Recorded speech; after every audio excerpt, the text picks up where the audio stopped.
Hi everyone, my name is Kate Arndt and welcome back to my YouTube channel. As promised, there will be financial content here, and I'm kicking it off with 5 insights about wealth and how wealth is built.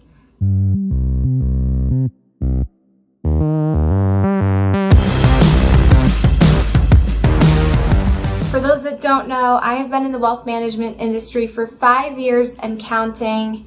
I started my career doing back office work, creating financial plans for the clients of our senior advisors, and I now work directly with my own young professional clients. I have probably looked at least 1,000 balance sheets by now, and I've read through hours and hours of emails and meeting summaries, and I've attended quite a few meetings, so I feel qualified to share what I'm about to share, and I hope you enjoy it. The first insight is that there are 2 types of wealth. The first, and you've heard it before, is the everyday millionaire. These are people who have or are on pace to accumulate at least $1 million. Don't get me wrong, that's a lot of money, yet it's still feasible that you could spend down that portfolio before you die. So that's why people like me have a job. This is coachable, it's teachable. There are steps on how to become an everyday millionaire. Almost anyone can do it, and the sooner you get started, the easier it will be to get there. The second type of wealth is the ultra wealthy. These are people who will never, ever, almost never spend down their portfolio. They have investments upwards of $10, $15, $20 million, and it compounds faster than you can spend it down. These type of people are business owners who had an exit. These are partners at law firms, accounting firms, consulting, construction, people at the top. They're also people earning $1 million a year with a low standard of living, so they're able to invest hundreds of thousands of dollars year in and year out. And last but not least, this group of people come from oftentimes family or generational wealth. I can teach you to become the everyday millionaire. The steps are there, but I cannot coach you on how to become ultra wealthy. That belongs to those with the entrepreneurial spirit. So if you have that, don't fight it. Not every idea is going to pan out, but with high risk, there can be high reward.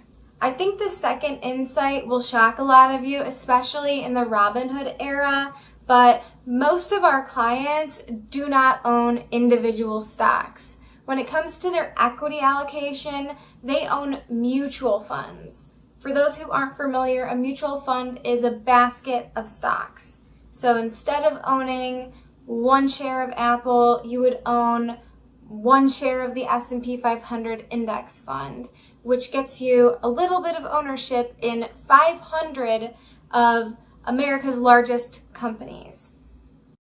Mutual funds are just not as sexy as individual stocks. I get it, but they diversify away from significant company risk. Who remembers the BP oil spill of 2010? Back then, BP was trading at around $60 a share. When the oil spill happened, it lost half of its value. It fell 50%, and it never fully recovered. In fact, it's still struggling today in a time when climate change is top of mind for a lot of gas and oil companies. The third insight is that working for a company that offers equity compensation like stock options or restricted stock units can sometimes be a cheat code to building wealth. Obviously, this depends on the employer, but in a game of chutes and ladders, equity compensation is definitely a ladder if you know how to work the system. This fourth insight is a little bit of a hot take, and it's important for those of you who are either working with an advisor or who are looking to hire an advisor. And that is, client success depends more on you, the client, than it does on your advisor.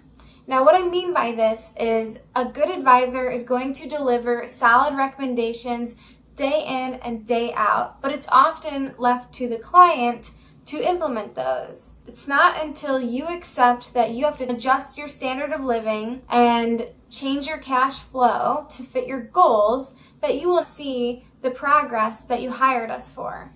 The fifth and final insight is that it takes a long time for compounding interest to really take off.